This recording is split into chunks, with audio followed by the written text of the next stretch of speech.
Warahmatullahi wabarakatuh. Bismillahirrahmanirrahim.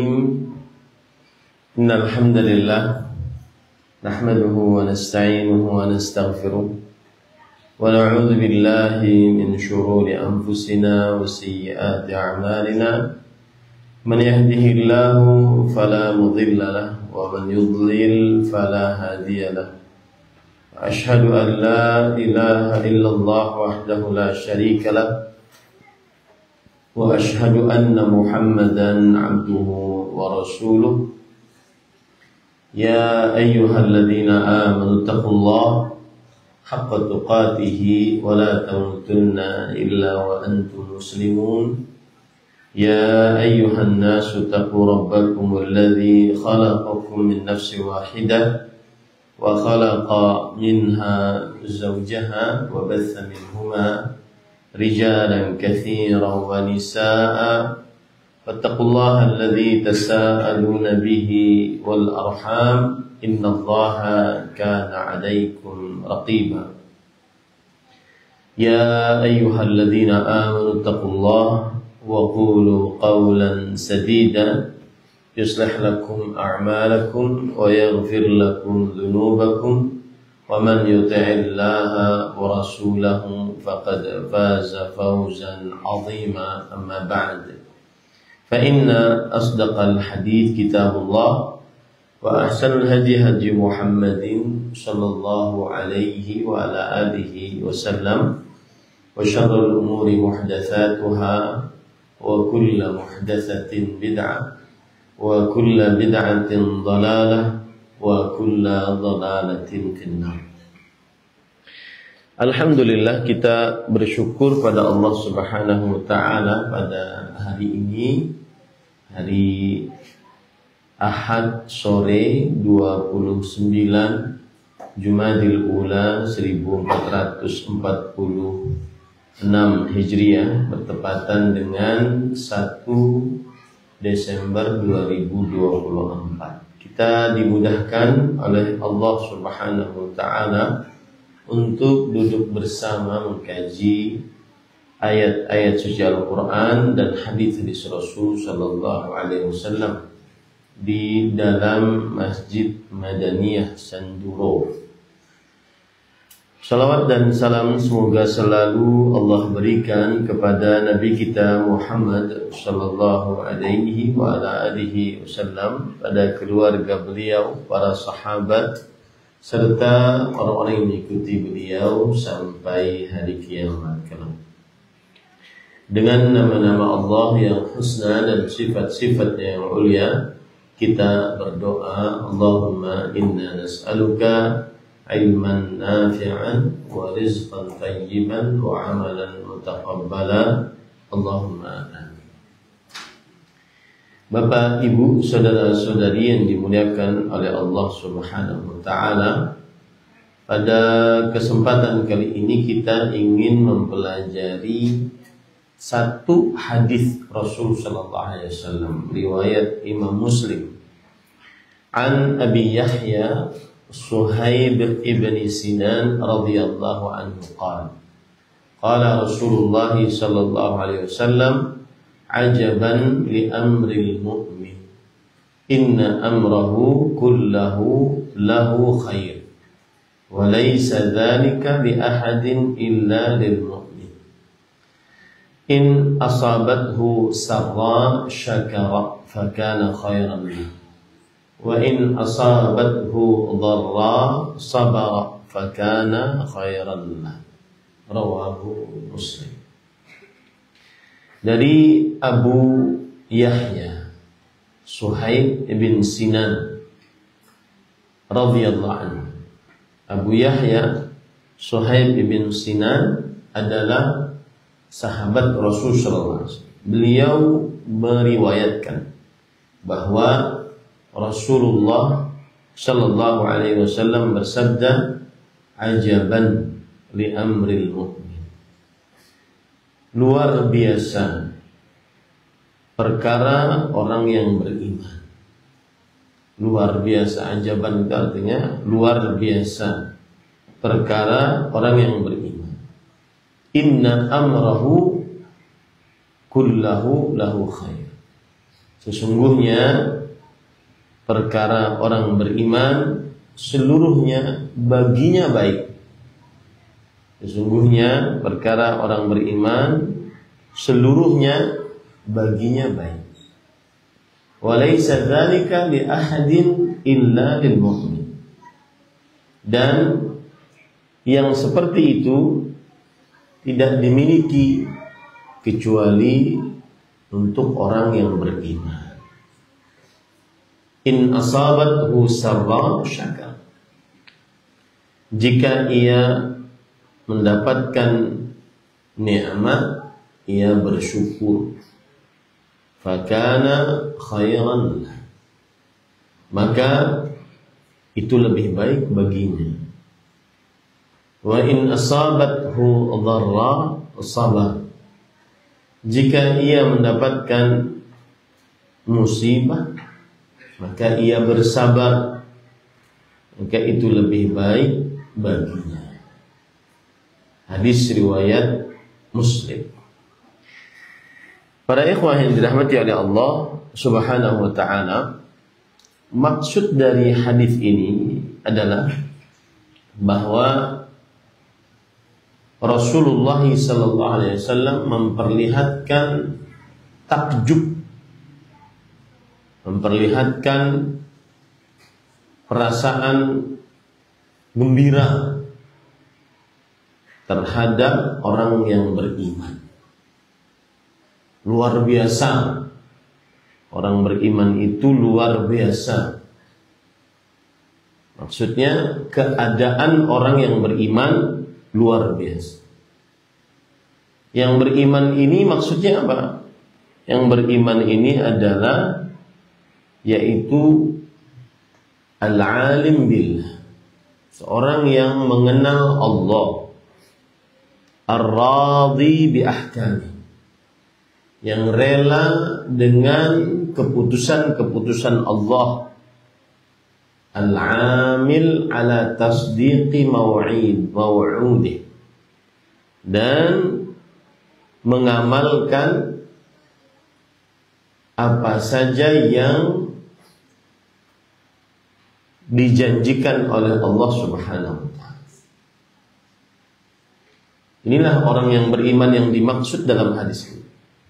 Mengenal Allah, bahwa Allah itu maha kuasa, maha pencipta. Allah itu yang menetapkan takdir, ketentuan hamba 50.000 tahun sebelum penciptaan langit dan bumi. Sudah Allah Subhanahu wa ta'ala tetapkan takdir-takdir makhluk-makhluk. Lalu dia ridha dengan keputusan-keputusan Allah. Kalau dia mendapatkan nikmat, dia bersyukur, rela. Kalau dia mendapatkan musibah, dia bersabar, rela juga. Ini orang beriman yang dimaksud di dalam hadis ini. Kemudian dia mengamalkan apa yang merupakan konsekuensi dari janji Allah Subhanahu wa ta'ala. Kalau Allah menjanjikan orang yang bersyukur atas nikmat-nikmatnya, maka Allah akan tambah nikmatnya. La in syakartum la azidannakum. Jika kalian bersyukur, maka sungguh aku akan tambahkan nikmat kepada kalian. Maka orang ini yang beriman ini akhirnya bersyukur. Karena itu yang dijanjikan oleh Allah. Dia percaya janji Allah dan dia mengerjakan apa yang dijanjikan oleh Allah.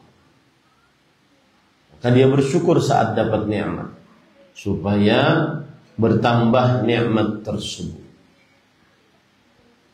Kemudian Itulah yang dinamakan orang beriman dalam hadis ini. Kan hadisnya tadi berbunyi ajaban li amril mu'min. Yang artinya luar biasa keadaan orang beriman. Rasul sallallahu alaihi wasallam di sini menyebutkan tentang keluar biasaan orang beriman. Dan ini juga menunjukkan bahwa sebagaimana sudah saya sebutkan, orang beriman yang dimaksud beriman mengimani Allah Al-Khaliq yang Maha Pencipta, Allah Al-Mudabbir yang Maha Mengatur, Allah Al-Malik yang Maha Raja. Ini yang dimaksud dengan iman di dalam hadis ini. Lalu dia meyakini bahwa Allah menetapkan takdir-takdir bagi makhluk. Dia imani juga. Itu yang dimaksud dengan luar biasa keadaan orang beriman. Jadi tidak semua yang menyatakan iman, tapi iman yang meyakini, yang mengenal Allah. Iman yang mengenal Allah Maha Pencipta, Maha Pengatur, Maha Berkuasa. Iman yang mengenal Allah sudah menetapkan takdir, tidak akan berubah takdir tersebut. Sudah ditetapkan oleh Allah dalam kitab Lauhul Mahfuz. Iman yang menerima akan ketetapan Allah. Nah, itulah orang yang luar biasa, yang dipuji oleh Rasul sallallahu alaihi wasallam. Kemudian pada ikhwan yang dirahmati oleh Allah Subhanahu wa taala, kita lanjutkan hadisnya. Inna amrahu kullahu lahu khair. Sesungguhnya keadaan orang beriman seluruhnya bagi dirinya baik. Apa maksudnya? Di sini menunjukkan bahwa orang beriman itu kadang diuji oleh Allah Subhanahu wa taala. Tidak dalam satu keadaan dapat nikmat terus, enggak. Dapat musibah terus, enggak. Atau diuji dengan musibah pada dirinya terus, enggak juga. Diuji pada musibah pada anaknya terus, tidak juga. Diuji pada orang-orang yang dicintainya terus, tidak juga. Tapi kadang dia dapat nikmat, dia dapat musibah. Kadang nikmatnya dia dapat untuk dirinya, kadang nikmatnya untuk anaknya, kadang nikmatnya untuk istrinya. Kadang musibahnya dia dapatkan mengenai dirinya, atau anaknya, atau istrinya, atau kerabat. Nah, ini yang harus kita yakini, bahwa keadaan orang yang beriman tidak dalam satu keadaan.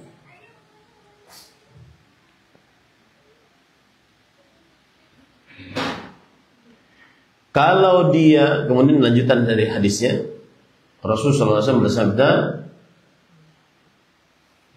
"Walaysa dzalika li ahadin illa lil mu'min." Dan yang demikian itu tidak dimiliki oleh seorang pun kecuali untuk orang beriman.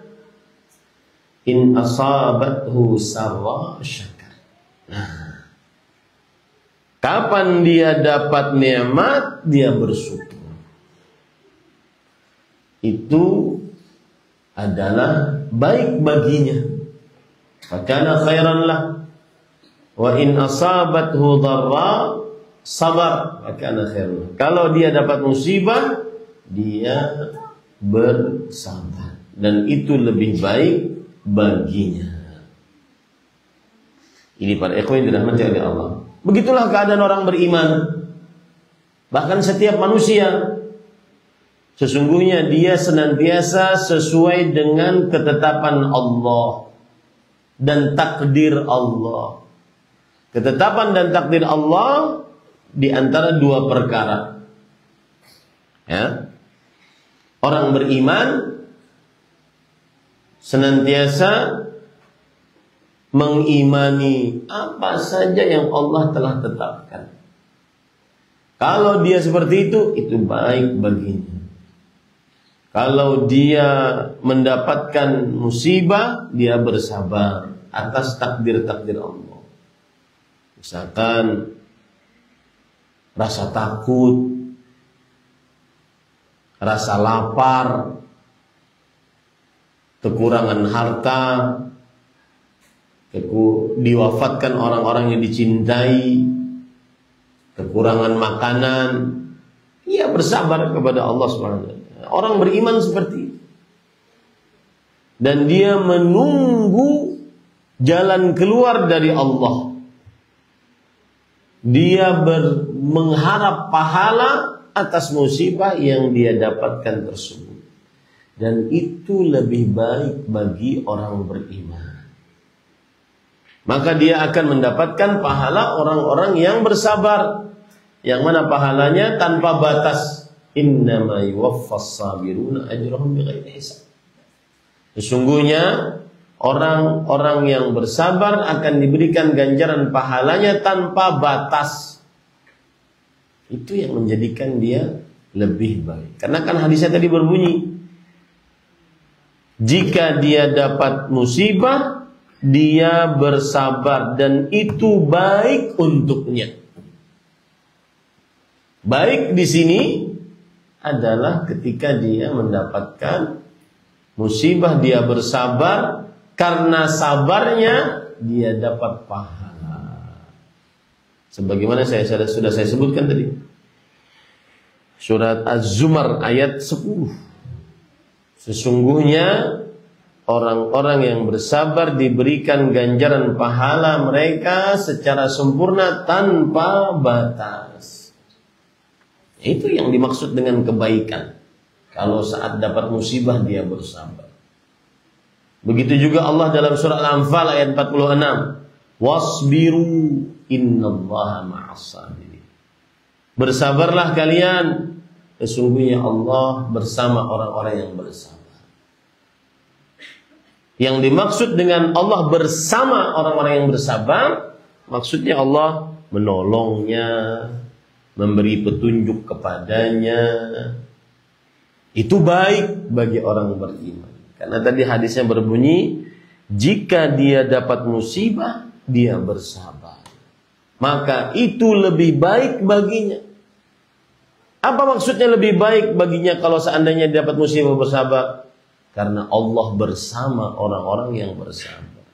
Dan makna Allah bersama orang-orang yang bersabar, Allah memberi petunjuk, Allah memberi kekuatan, Allah membesarkan pahala, Allah memberikan kekuatan kepada orang yang bersabar tersebut.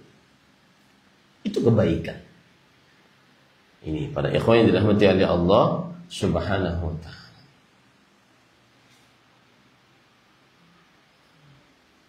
Kemudian pada ikhwan yang dirahmati oleh Allah, dan makna bersabar atas musibah adalah menahan lisan, tidak berkata-kata yang tidak diridhai oleh Allah Subhanahu wa ta'ala. Seperti meraung-raung, menangis berlebihan, kemudian mengumpat-ngumpat, mengejek-ngejek ketentuan Allah, merendahkan Allah, menyangka Allah tidak adil dengan lisannya. Nah, ini tidak bersabar. Orang yang bersabar menahan lisan. Sebagaimana Rasul Shallallahu Alaihi Wasallam saat anak beliau Ibrahim meninggal di masa kecil, masih bayi. Kemudian beliau menangis. Lalu ditanya oleh para sahabat, mengapa engkau menangis? Padahal engkau melarang kita untuk menangis. Kata Rasulullah SAW, innal qalba la yahzan. Karena hati sangat sedih. Jadi tidak bisa menahan sedih. Wa innal aina la tadma'. Dan mata berlinang air mata. Wala naqulu illa ma yurdi rabbana. Tapi lisan kita tidak mengucapkan kecuali yang mendatangkan ridha Allah. Nah, itu sabar. Sabar itu menahan lisan, tidak berkata-kata kecuali yang diridhai oleh Allah. Dan salah satu yang diridhai oleh Allah adalah mengucapkan inna lillahi wa inna ilaihi raji'un saat mendapat musibah. Allah berfirman, wa basyiris sabirin. Yang artinya, berikanlah kabar gembira kepada orang-orang yang sabar. Alladzina idza asabathum musibah qalu inna lillahi wa inna ilaihi raji'un. Yaitu orang-orang yang apabila mereka mendapatkan musibah, mereka mengucapkan inna lillahi wa inna ilaihi raji'un. Nah, itu ucapan yang mendatangkan ridha Allah dan ucapan yang menunjukkan kepada kesabaran. Tidak mengumpat-ngumpat, tidak teriak-teriak, tidak membuat kegaduhan karena suami meninggal, karena anak meninggal, karena istri meninggal. Sabar itu salah satunya dengan menahan lisan. Kemudian sabar atas musibah juga dengan menahan perasaan, menahan qalbu. Tidak menggerutu perasaannya dengan musibah yang sudah Allah takdirkan 50.000 tahun sebelum penciptaan langit dan bumi. Ya, tidak menggerutu perasaannya, merasa berat dengan apa yang Allah takdirkan, merasa kesal dengan apa yang Allah takdirkan. Jadi perasaannya menerima, menahan dari menggerutu, itu sabar. Kemudian sabar dengan menahan anggota tubuh. Ini cara sabar yang ketiga. Sabar menahan anggota tubuh. Maksudnya yaitu seseorang tidak melakukan hal-hal yang mungkar dengan anggota tubuhnya. Contoh, dapat musibah tidak makan, tidak minum. Dapat musibah menggundul rambutnya, baik laki-laki apalagi perempuan. Dapat musibah merobek-robek bajunya, baik laki-laki ataupun perempuan. Dapat musibah membanting-banting, menempeleng pipi. Makanya Rasul sallallahu alaihi wasallam bersabda, "Laisa minna man daraba al-khudud wa shaqqa al-juyub wa da'a bi da'wal jahiliyah." Bukan dari kami orang yang apabila mendapat musibah dia merobek baju, memukul pipi, dan meraung-raung seperti kaum jahiliyah dapat musibah. Orang beriman tidak begitu. Orang beriman saat dapat musibah, diwafatkan orang-orang yang dicintai, sedikitnya harta, kurangnya makanan, tidak sehatnya tubuh, pernikahan di ujung tanduk, anak durhaka, berbagai macam musibah. Maka dia tahan lisannya, tahan perasaannya, tahan anggota tubuhnya.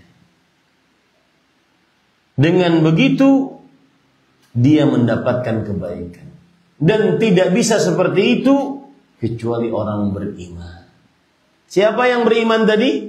Yang beriman yang mengenal Allah, bahwa Allah lah yang Maha Pencipta, Maha Pengatur, Maha Berkuasa, Maha menentukan takdir. Dan kemudian ridha dengan ketetapan Allah. Kemudian berusaha mengerjakan apa yang dijanjikan oleh Allah. Para ikhwan yang dirahmati oleh Allah Subhanahu wa taala. Itu keadaan yang pertama. Kalau dapat musibah, maka dia bersabar. Keadaan yang kedua, jika dapat nikmat, baik itu nikmat agama, berkaitan dengan agama, seperti dapat ilmu, bisa beramal saleh, semangat beribadah, dimudahkan untuk membaca Quran, menghatam Quran, dimudahkan untuk berhaji, berumrah, dimudahkan untuk berpuasa Ramadan, dan seterusnya. Atau nikmat-nikmat duniawi seperti harta, anak, istri. Maka orang yang beriman kalau dapat nikmat-nikmat tersebut, dia bersyukur. Bagaimana cara bersyukurnya? Cara bersyukur yang pertama dengan lisan, mengucapkan alhamdulillah. Makanya Rasulullah SAW mengatakan, idza akal ahadukum thumma hamidallah. Jika salah seorang di antara kalian makan lalu dia mengucapkan alhamdulillah, maka diampuni dosanya. Ya, dapat nikmat, dia mengucapkan dengan lisannya alhamdulillah. Itu cara pertama bersyukur. Kemudian cara yang kedua, dengan perasaannya, meresapi bahwa nikmat ini dari Allah. Nikmat ini dari Allah Subhanahu wa taala. Allah lah yang Maha memberi nikmat ini.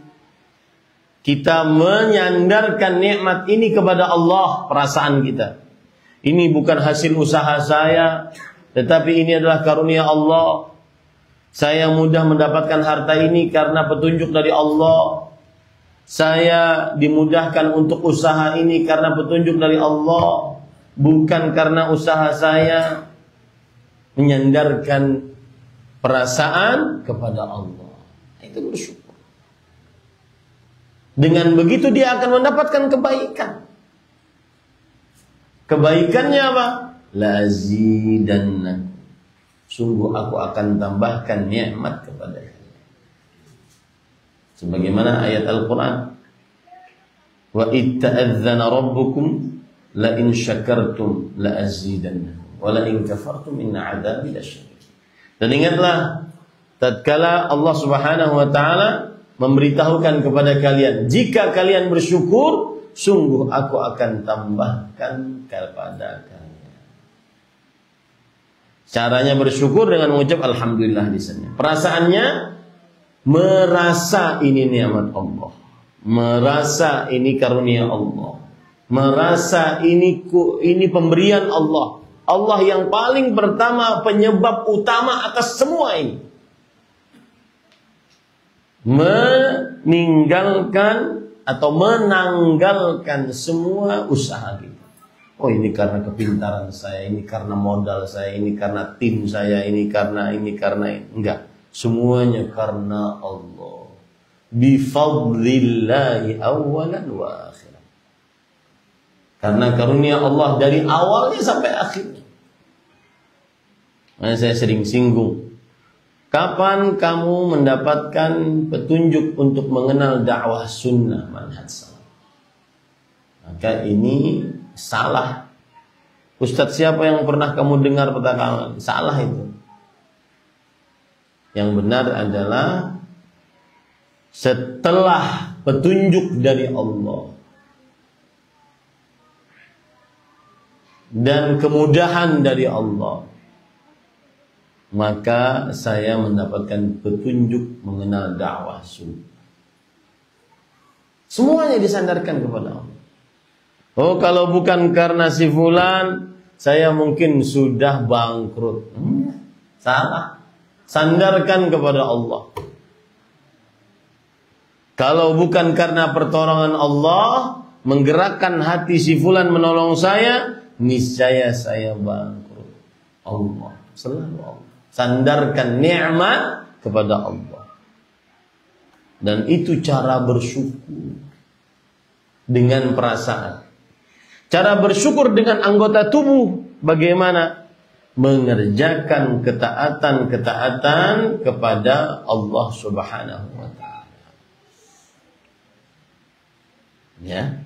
Makanya para ulama mengatakan kullu ta'ah syukrun lillahi azza.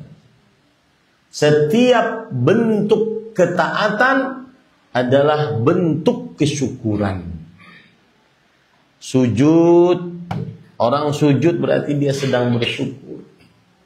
Orang sholat berarti dia sedang bersyukur. Orang baca Quran berarti dia sedang bersyukur dengan matanya.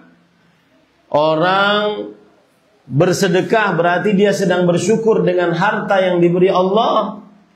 Orang menuntut ilmu berarti dia sedang bersyukur dengan anggota tubuh yang sehat. Kullu ta'ah syukurillah. Setiap ketaatan bentuk manifestasi kesyukuran kepada Allah Subhanahu wa taala. Begitu cara bersyukur, dan itu yang dia akan mendapatkan keutamaan dan kebaikan dari Allah Subhanahu wa taala. Ya. Mendapatkan keutamaan dan kebaikan dari Allah. Apa keutamaan orang bersyukur atas nikmat-nikmat Allah Subhanahu wa taala? Di antaranya adalah Allah Subhanahu wa taala berfirman di dalam Al-Qur'an.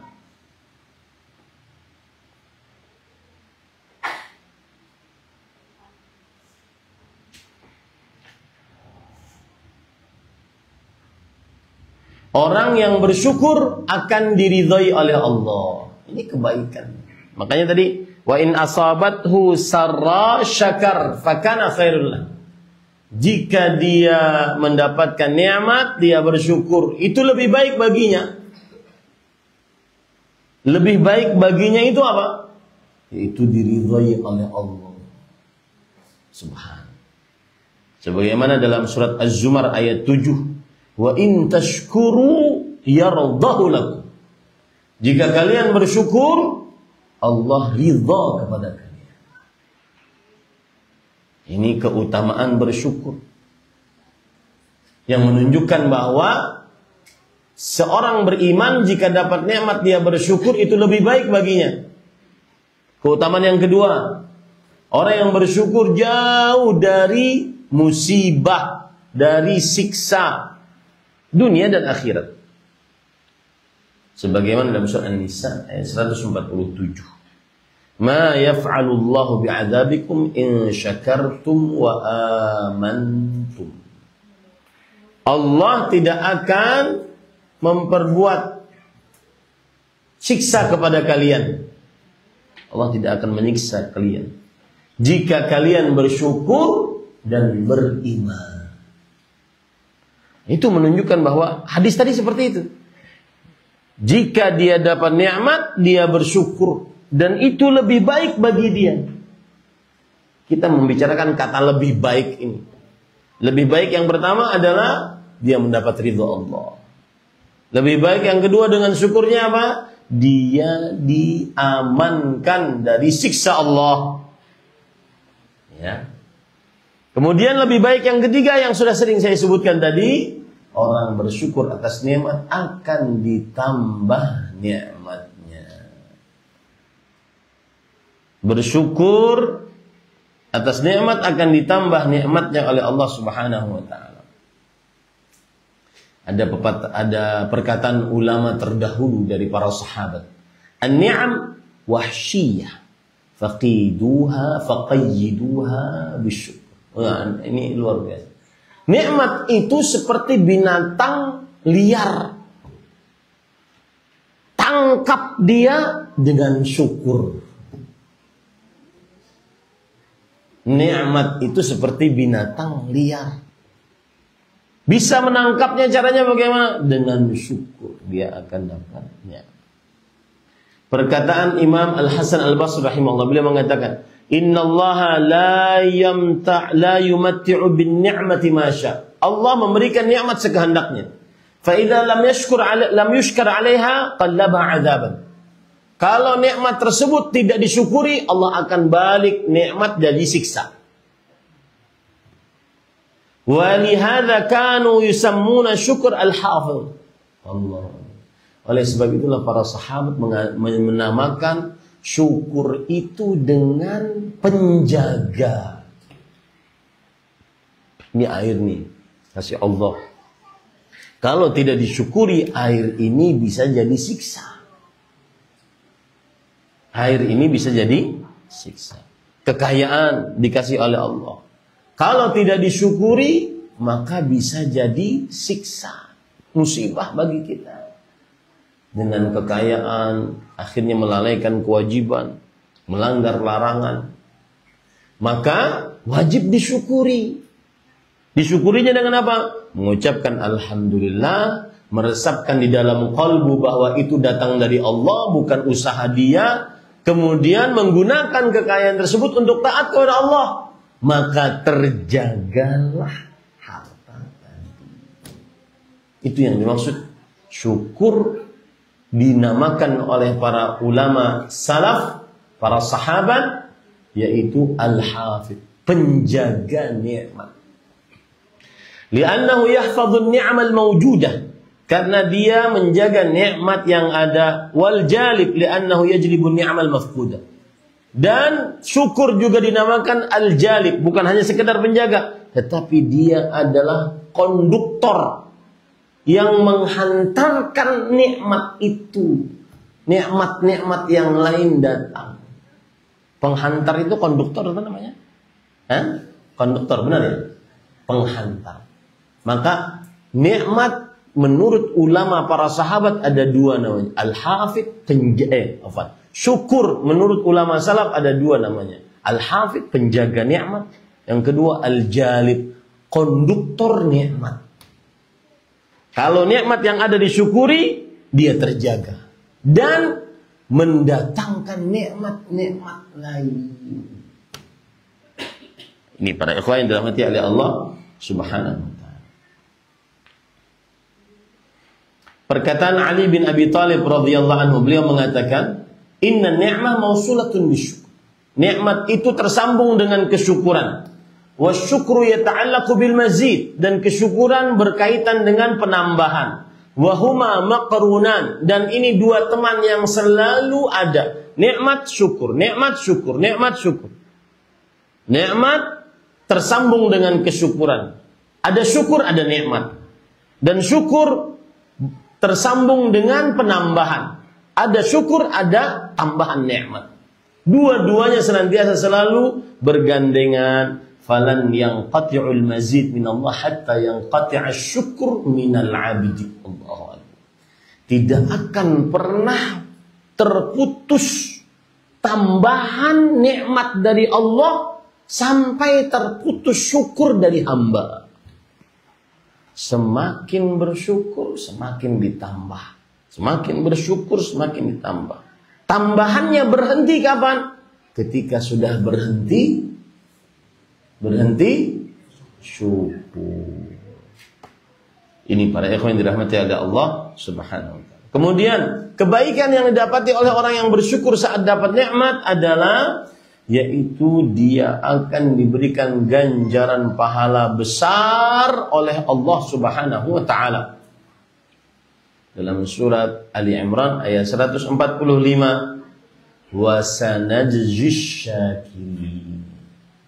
Sungguh kami akan berikan ganjaran pahala untuk orang-orang yang bersyukur. Di sini Allah tidak menyebutkan pahalanya seberapa besarnya. Pokoknya kami akan berikan ganjaran pahala.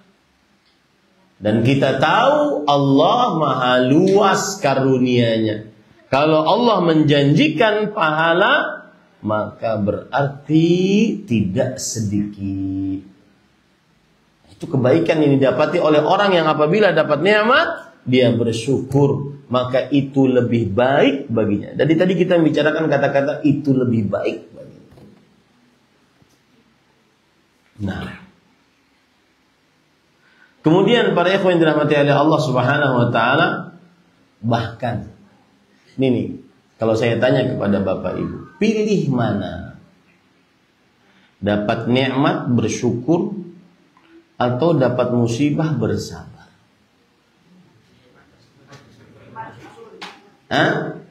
Nikmat bersyukur, karena orang tuh nggak suka musibah. Ya. Mutarrif bin Abdullah bin Syakhir, seorang tabi'i, beliau berkata, la an u'afa fa ashkur ahabbu ilayya min an ubtala fa asbir.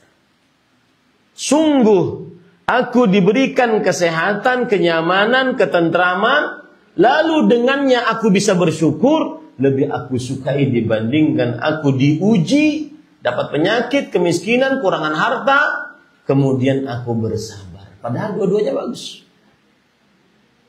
Ya, syukur dapat nikmat bagus, sabar dapat musibah bagus. Tapi lebih didahulukan bersyukur. Karena mungkin kita tidak tahan saat dapat musibah. Makanya Rasul sallallahu alaihi wasallam bersabda, la tatamannau liqa'al adu. Jangan kalian bercita-cita bertemu dengan musuh, bercita-cita, wah ini kayaknya kalau saya berjihad saya suka. Jangan bercita-cita itu. Walakin idza laqitumuhum fasbiru. Tapi kalau memang harus bertemu, sabarlah. Kenapa enggak boleh angan-angan ingin ketemu musuh? Karena mungkin kita tidak apa? Sabar. Karena mungkin tidak sabar. Maka mendapat nikmat bersyukur lebih dicintai daripada mendapat musibah bersabar. Nah, kemudian para ikhwah yang dirahmati oleh Allah Subhanahu wa taala. Itu orang beriman. Ya, begitu orang beriman. Adapun orang kafir, maka dia di atas keburukan. Jika mendapatkan musibah, mereka tidak bisa bersabar. Nah, inilah yang masuk ke dalam tema kita, takdir Allah itu indah. Bahasa Arabnya al-khirah fi makhtarahu Allah. Yang artinya kebaikan sesuai dengan apa yang Allah pilihkan. Kebaikan sesuai dengan apa yang Allah pilihkan. Dapat musibah, sabar, baik. Dapat nikmat, syukur, baik. Al-khirah fi makhtarahullah. Ini bukan hadis, tetapi ini perkataan Imam Al-Ajluni dalam kitabnya Kashful Khafa. Tapi ini perkataannya benar. Takdir Allah itu indah. Orang nikah atau sebelum nikah, orang melamar, laki-laki melamar perempuan, enggak diterima-terima. Sudah ada, saya punya teman Pak, melamar perempuan 21 kali ditolak. Ternyata al-khirah fi makhtarahullah. Ternyata kebaikan apa yang Allah pilihkan untuknya. Dari 21 kali, yang terbaik 22. Hafizah, solehah, taat, banyak anak. Mungkin yang 21 tadi dari nomor 1 sampai 21 tidak seperti yang nomor 22. Al-khirah fi makhtarahullah. Kebaikan takdir Allah itu indah. Ada orang setelah menikah belum dapat anak. Ternyata rahasianya, kalau dia dapat anak dia belum sabar. Anaknya bisa-bisa dibantingnya. Atau kalau seandainya pun dapat anak cepat, anaknya cacat. dia tidak sanggup untuk menahan kecacatan anaknya. Ada loh Pak, saya pernah dapati kasus seorang ibu melahirkan, mohon maaf, na'udzubillah, alhamdulillah alladzi afana min at-talahudi, anaknya sumbing, perempuan lagi. Nah, ketika diletakkan di sini setelah melahirkan langsung dibuangnya, karena nggak sanggup untuk menahan.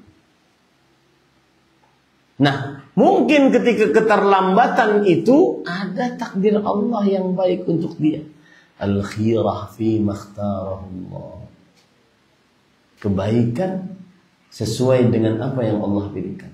Takdir Allah itu indah. Begitulah orang yang beriman. Orang kafir tidak. Kapan dapat musibah, dia mendapatkan menggerutu. Lisannya kotor, Allah tidak adil, berburuk sangka terhadap Allah. Kemudian badannya dia gunakan untuk kemungkaran. Orang beriman tidak begitu.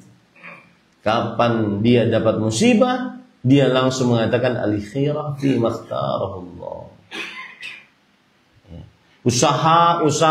Usaha A belum dapat, makanya katakan takdir Allah itu indah. Bersabar.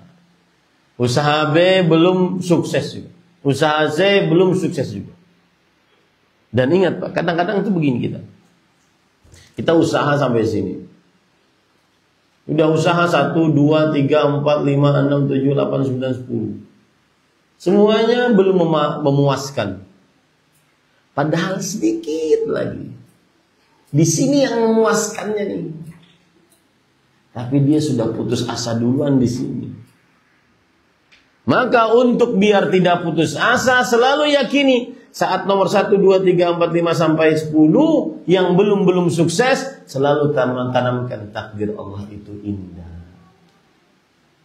Al-khirah fi makhtarahullah. Kebaikan apa yang dipilihkan oleh Allah Subhanahu wa ta'ala. Baik, apa yang kita bisa ambil dari hadis ini? Yang pertama, al-hath 'alal iman. Yaitu perintah untuk beriman. Perintah untuk beriman terhadap takdir Allah Subhanahu wa ta'ala. Bagaimana cara beriman kepada takdir? Ya, yang pertama, meyakini Allah memiliki ilmu yang azali namanya. Azali itu apa? Yang maha luas. Ilmu Allah itu tidak ada awalan, tidak ada akhiran. Allah berilmu, mengilmui apapun, siapapun, kapanpun, dimanapun. Allah mengetahui apa yang telah terjadi, mengilmui yang sedang terjadi, dan yang akan terjadi, bagaimana terjadinya jikalau terjadi. Allah tahu. Ini cara pertama beriman kepada takdir. Innallaha bikulli syai'in alim. Sesungguhnya Allah maha mengetahui atas segala sesuatu.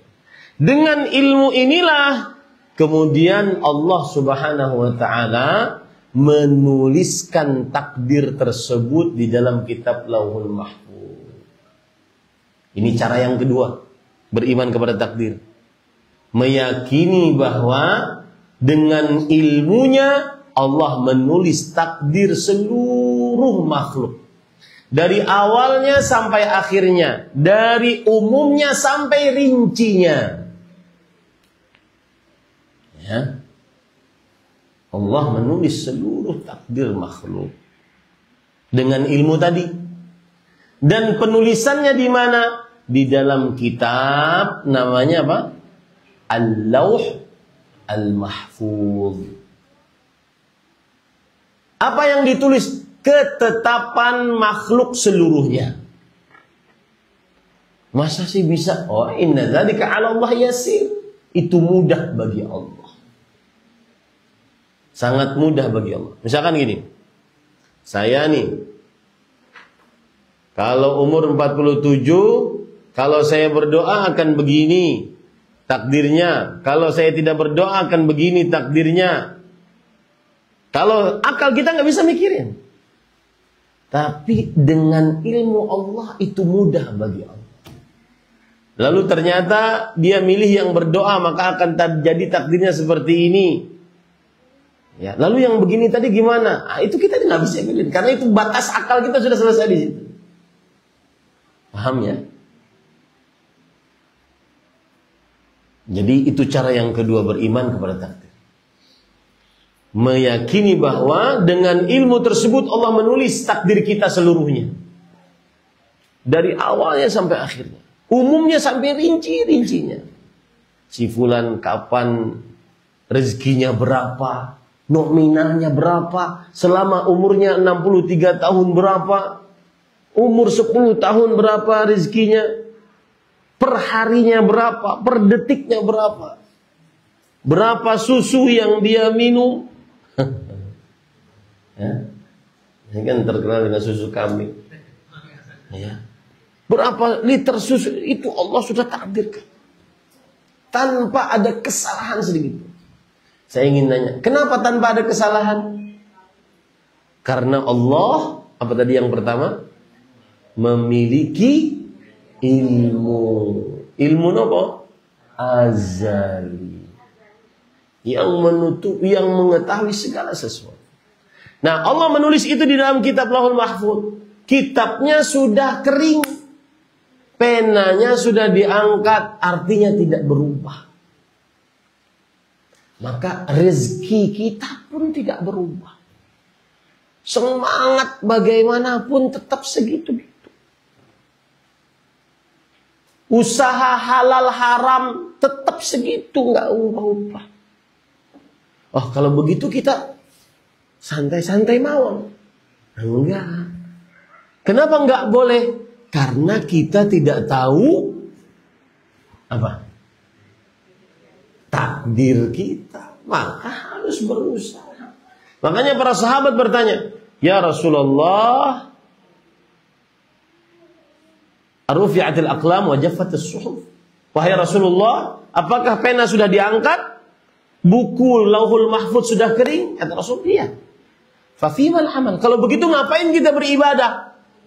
Si fulan sudah ditentukan surga, si fulan sudah ditentukan neraka, ngapain kita beriman, beribadah? Toh nanti sesuai dengan takdir juga. Maka Rasulullah SAW menjawab, "I'malu fakullun muyassar lima khuliqa." Beramallah. Sesungguhnya seseorang dimudahkan sesuai dengan apa yang ditakdirkan untuknya. Gampangannya gini, sudah amal mau, karena kita nggak tahu nasibnya. Yang tahu hanya siapa? Ini cara beriman kepada takdir yang kedua. Yang ketiga, meyakini bahwa Allah telah, bahwa segala sesuatu atas kehendak Allah. Apapun. Meyakini bahwa segala sesuatu atas kehendak Allah Subhanahu wa ta'ala. Ya, apa saja yang terjadi semuanya atas kehendak Allah. Ada orang muslim itu atas kehendak Allah. Ada orang kafir itu atas kehendak Allah. Ada orang yang bapaknya muslim, anaknya kafir, itu atas kehendak Allah. Ada orang yang anaknya muslim, bapak ibunya kafir, atas kehendak Allah Subhanahu. Semuanya atas kehendak Allah. Tidak ada yang di luar dari kehendak Allah. Allah berfirman, "Wa ma tasyauna illa an yasha'allahu rabbul alamin." Apa saja yang kalian kehendaki tidak akan terjadi kecuali apa yang dikehendaki oleh Allah Subhanahu wa ta'ala. Nah, ya. Ini yang ketiga, cara mengimani takdir. Yang keempat, meyakini bahwa segala sesuatu terjadi atas ciptaan Allah. Semuanya terjadi atas ciptaan Allah Subhanahu wa ta'ala. Maka Bapak Ibu, kalau sudah kita mengimani takdir seperti ini, maka niscaya hidup kita akan satu, tenang. sabar, teguh. Saya beri contoh ya. Saya pernah waktu itu di kota besar, kemudian ada jamaah menelpon, Ustadz, kami di sebuah daerah, kami utus anak kami ke kota besar agar dia kuliah yang benar. Ternyata dia berzina, sekarang dia hamil di luar nikah. Bagaimana sikap kami, Ustadz? Maka saya katakan, sabarlah. Itu 50.000 tahun sudah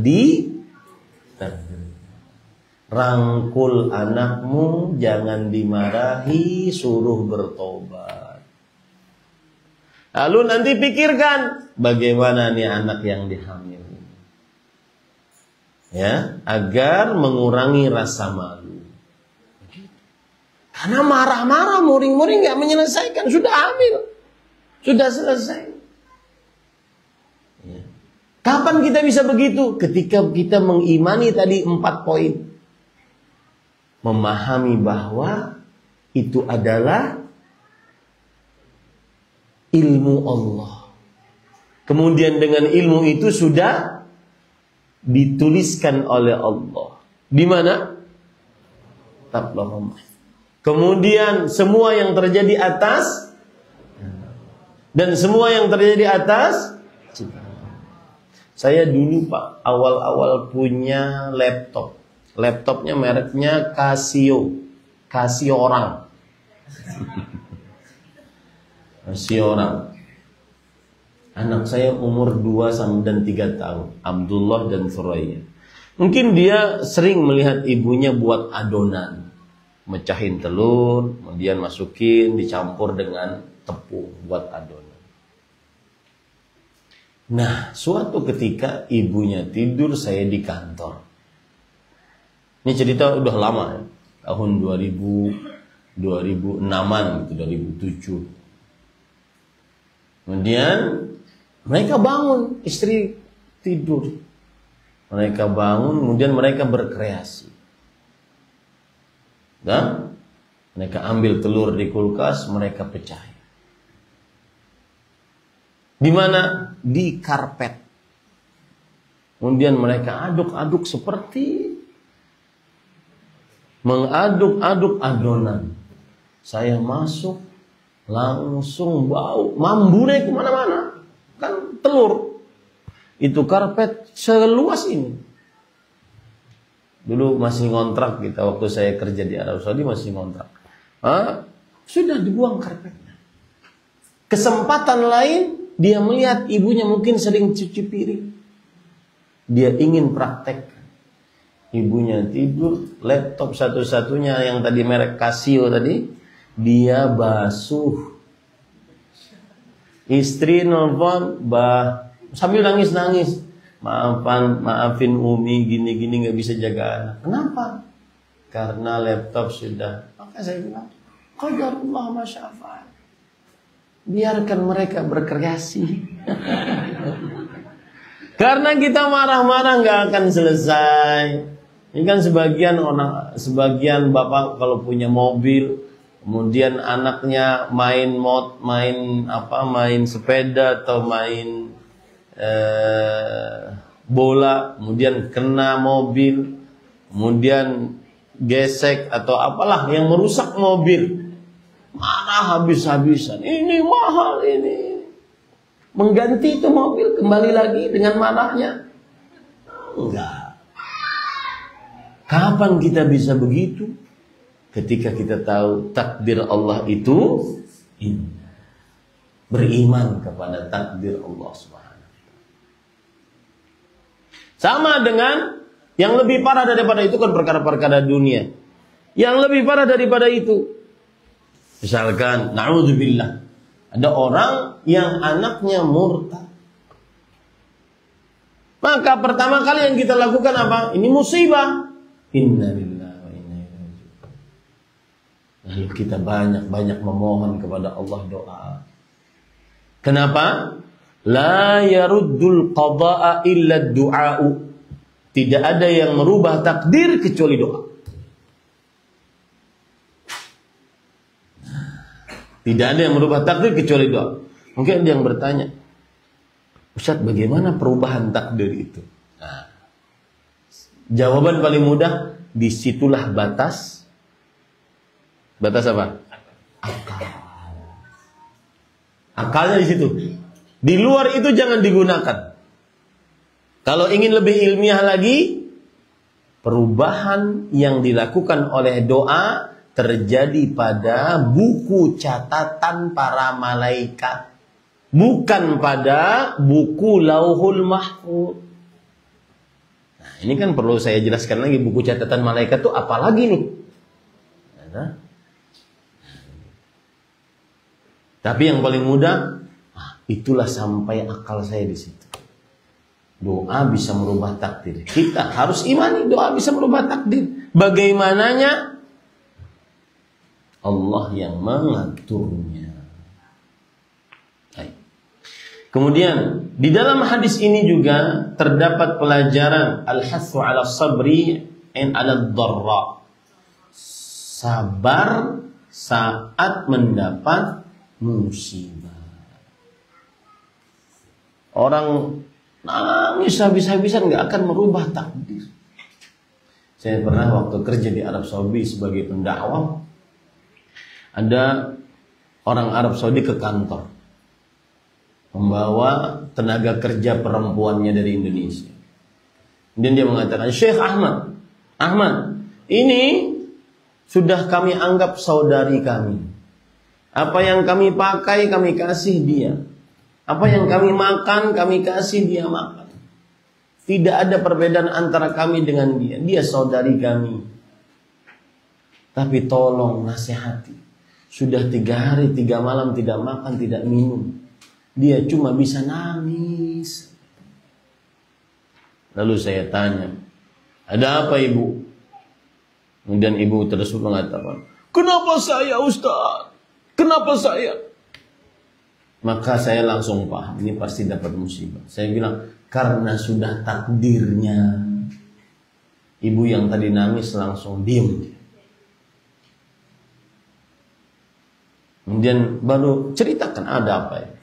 Saya kerja di sini Ustaz untuk membantu suami. Ternyata suami di sana ditabrak mobil, anak saya tabrak mobil, lalu suami mendengar itu, dia cepat-cepat juga ketabrak, dua-duanya mati di tengah jalan.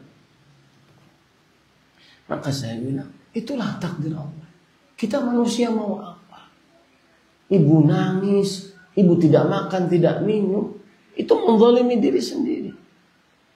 Kemudian saya katakan, dan ibu masih muda, bisa nikah dengan yang lain. Alhamdulillah saya nggak katakan bisa sama saya juga. Maka ibu tersebut mengatakan, nggak bisa. Kenapa bu? Kenapa nggak bisa? Nggak bisa. Saya perempuan yang sudah diangkat rahim, itu anak saya satu-satunya.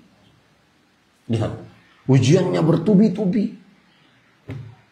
Begitulah kadang Allah membuat sesuai dengan kehendaknya. Mungkin Allah ingin mengangkat derajat ibu tersebut dengan musibah-musibah yang ada. Dan ingat, orang dapat musibah bukan berarti dia pendosa. Selalu bukan. Asyaddun nasi bala'an al-anbiya thumma al-amsal fal-amsal. Manusia yang paling berat ujiannya para nabi, kemudian orang-orang setelahnya, kemudian orang-orang setelahnya. Jadi jangan dianggap orang yang dapat musibah, kekurangan harta, miskin, terjerat hutang, itu adalah atau mendapatkan musibah, apa saja musibah. Itu dia kurang bagus. Jangan. Itu dia tidak dimuliakan oleh Allah. Jangan. Itulah tanda pemuliaan Allah Subhanahu wa taala.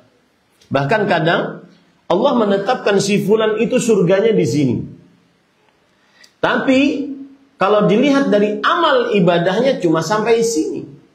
Dengan apa dia bisa dinaikkan oleh Allah Subhanahu wa taala sampai sini? Dengan apa? Musibah yang dia dapatkan. Maka para ikhwan yang dirahmati oleh Allah, akhirnya ibu tersebut pun paham. Banyak ujian-ujian, dan paling berat para nabi ujiannya. Kemudian saya kasih tips agar bisa bersabar. Kalau tadi kan cara bersabar. Tips agar bisa bersabar mendapatkan musibah. Jawabannya adalah contohlah Nabi saat dapat musibah. Nabi itu musibahnya luar biasa. Dari sisi mana saja kita lihat Nabi, pasti dapat musibah. Beliau sebagai anak, musibahnya paling sempurna. Beliau sebagai orang tua, musibahnya paling sempurna. Beliau sebagai pendakwah, guru, musibahnya paling sempurna. Beliau sebagai manusia, musibahnya paling sempurna. Beliau sebagai bapak, musibahnya paling sempurna. Contoh, beliau sebagai anak, beliau itu yatim yang sempurna. Kata para ulama, al-yutmul kamil. Yatim yang paling sempurna. Bagaimana yatim yang paling sempurna itu? Beliau masih di dalam perut ibunya, bapaknya sudah meninggal. Tidak pernah melihat batang hidung bapak. Sebelum balik umur 6 tahun, sudah meninggal ibunya. Yatimnya sempurna. Makanya Allah berfirman, فَأَمَّا الْيَتِيمَ فَلَا تَقْهَرْ. Dan orang yatim jangan engkau hardik. Makanya Rasulullah SAW bersabda, ketika beliau ditanya, ya Rasulullah, apa obat hati sedang keras? Suka marah, tidak mau dengar kajian, tidak lezat beribadah, malas baca Quran, berdoa juga malas. Hatinya keras pokoknya. Meremehkan orang, hatinya keras. Maka kata Rasulullah, insah ra'sal yatim. Ya, usap kepala anak yatim, kasihan. Hadis tersebut keluar dari mulut Rasul karena beliau yang merasakan. Yatim yang sempurna. Itu dari sisi beliau sebagai anak. Dari sisi beliau sebagai bapak. Nah, siapa yang lebih daripada Rasulullah SAW? Kehilangan anaknya 6 anaknya kehilangan. 3 laki-laki, 3 perempuan. Jadi nggak ada apa-apanya yang baru 1. Nah, itu tips bersabar. Beliau sebagai nabi, sudahnya diintimidasi, diusir, disiksa, diboikot, tidak boleh bergaul. Orang satu Mekah nggak boleh bergaul dengan Bani Hashim.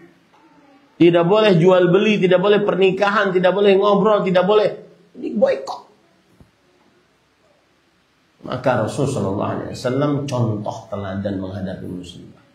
Tips agar bisa bersabar, maka pelajarilah sejarah Rasul Sallallahu Alaihi Wasallam. Ini para ikhwan yang dirahmati oleh Allah Subhanahu Wa Taala. Itu kira-kira yang bisa disampaikan. Takdir Allah itu indah. Semoga yang disampaikan bermanfaat. Apa yang baik menjadi Allah Subhanahu Wa Taala. Kira-kira 1 jam sudah kita berbicara. Jika wonten pertanyaan dipersilakan.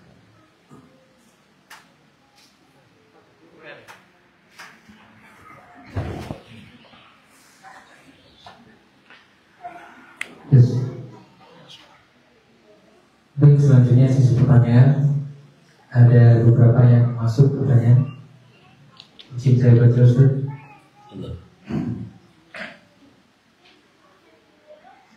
Pertama, bismillah, assalamualaikum Ustaz. Semoga Allah berkahi antum. Afwan, tanya Ustaz. Pertama, adakah amal soleh atau doa atau hal lain yang bisa merubah takdir buruk menjadi takdir baik? Dan yang kedua, adakah doa di dalam Quran atau hadis sahih hasan yang bisa kami amalkan untuk meminta takdir yang baik-baik saja untuk kami dan seluruh keturunan kami? Bismillah, alhamdulillah. Sebelum saya jawab pertanyaan tersebut, saya jadi ingat sebuah cerita waktu saya di Arab Saudi masih bekerja. Ada kisah yang saya dapati langsung waktu itu di koran Arab Saudi ramai. Yaitu ada orang kafir dua, suami istri, bersama anak-anaknya tinggal di Arab Saudi. Suaminya bekerja di Arab Saudi. Dan ini saya bekerja di kota namanya Dammam. Dammam itu sekitar 1.300 km dari Mekah, dari Madinah. Dan itu adalah daerah lumbung minyaknya Arab Saudi. Diperkirakan dengan izin Allah, di situ ada sekitar 100 tahun lagi minyak Arab Saudi masih ada. Nah, banyak orang-orang ekspat yang non-muslim kerja di situ. Orang-orang pelancong kerja di situ. Dari Filipina, dari India, dari Kerala, dari Sri Lanka, yang non-muslim. Nah, tugas kita mendakwahi mereka. Dan di kantor saya, alhamdulillah, bifadlillah, terkadang setiap bulan 80 orang masuk Islam. Kalau bulan Ramadan kadang-kadang 150 orang masuk Islam. Nah, yang jelas waktu itu ada kasus di Arab Saudi, suami istri orang kafir masuk penjara. Disebabkan kenapa? Karena mereka suami istri ini kerja. Sang suami kerja, kemudian sang istri juga di rumah karena tidak punya pekerjaan, hanya ngurus anak. Rupanya sang istri merasa keberatan, anaknya banyak. Tolong datangkan asisten rumah tangga. Biar datang dari negara kita. Sehingga komunikasi mudah. Kata suami, nggak usah, nanti kamu cemburu. Tapi sang istri maksa. Ternyata benar yang datang lebih cantik dari istrinya. Sehari, 2 hari, sebulan, 2 bulan. Terjadilah kecemburuan. Dendam membara. Padahal sang suami tidak berselingkuh. Cuma kecemburuan antara perempuan. Maka saking cemburunya sang istri membunuh asisten tadi. Bunuh, sudah darah berceceran kemana-mana. Suami pulang. Bingung ini gimana. Karena kalau sudah urusan membunuh di Arab Saudi sangat berat. Dibunuh juga kalau terbukti di pengadilan. Apa yang terjadi? Akhirnya dimutilasi. Lalu dimasukkan kemana? Ke dalam keramik. Jadi keramik yang dibuka, mereka gali, masukkan situ. Alhamdulillah, nggak ada yang tahu. 2 tahun berlalu. Setelah 2 tahun, perusahaan yang suami bekerja di situ meminta agar pindah ke apartemen yang lain. Yang punya apartemen akhirnya merenovasi. Ketahuanlah. Akhirnya ditangkap beserta anak-anaknya. Anaknya masih kecil-kecil. Kemudian sang bapak, saya ketemu dengan orang ini. Sang bapak masuk penjara laki-laki, sang ibu masuk penjara perempuan, anak-anaknya diasuh. Apa yang terjadi? Bapaknya masuk Islam, ibunya masuk Islam, anak-anaknya hafal Quran. Al-khirah fi makhtarahullah. Takdir Allah itu indah. Tapi jangan membunuh juga kita dulu. Maksud saya kalau sudah terjadi takdir Allah itu indah. Paham ya? Jadi bersabarlah dengan ketetapan Allah Subhanahu wa taala. Nah, adapun para ikhwan yang dirahmati oleh Allah Subhanahu wa taala, ada hadis Rasul sallallahu alaihi wasallam yang berbunyi, Allahumma inna nas'aluka husnal qadha. Ya Allah, kami mohon kepada Engkau takdir yang baik. Sebentar saya carikan hadisnya, riwayat siapa.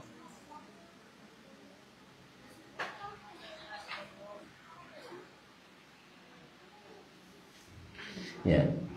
Ada hadis yang berbunyi, Allahumma inna nas'aluka. Nah ini dia. Allahumma inni a'udzubika min jahdil bala wa darakis syaqa wa su'il qada wa syamatatil a'da. Yang artinya, ya Allah, kami berlindung denganmu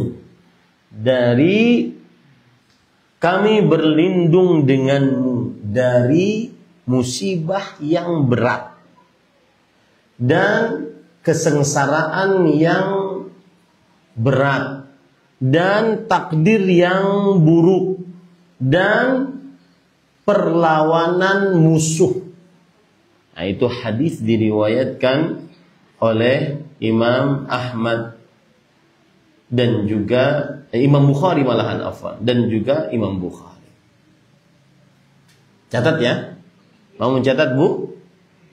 Ya. Allahumma inni a'udzubika min jahdil bala.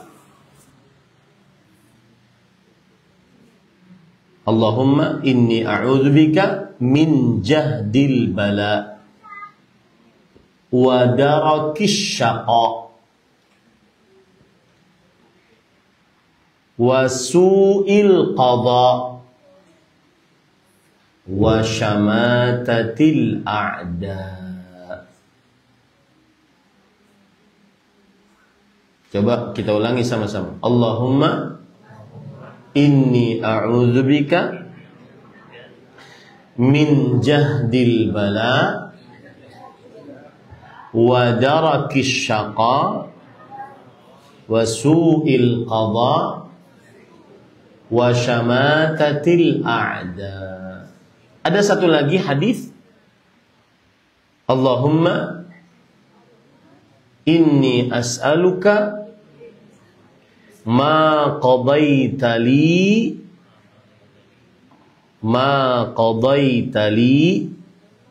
min amrin an taj'ala aqibatahu rushdan. Kita ulangi sama-sama. Allahumma inni as'aluka ma qadaita li min amrin an taj'ala aqibatahu rushdan. Nah, ini doa agar meminta, ya Allah, jadikanlah apa yang Engkau sudah takdirkan dari sebuah perkara kebaikan. Doa. Silakan. Ada pertanyaan lain?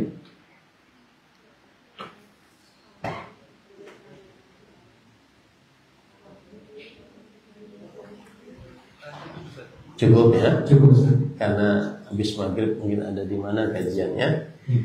Mudah-mudahan kita dimudahkan oleh Allah Subhanahu wa taala untuk menerima takdir Allah apabila dapat musibah, bersabar dengannya dan bersyukur saat mendapatkan nikmat. Saya berterima kasih bisa berhadir di Masjid Madaniyah Senduro, Kota Lumajang, Provinsi Jawa Timur.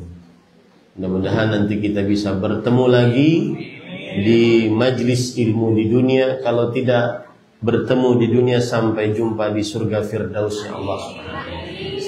Subhanakallahumma hamdik, asyhadu an la ilaha illa anta, astaghfiruka wa atubu ilaik. Wassalamualaikum warahmatullahi wabarakatuh.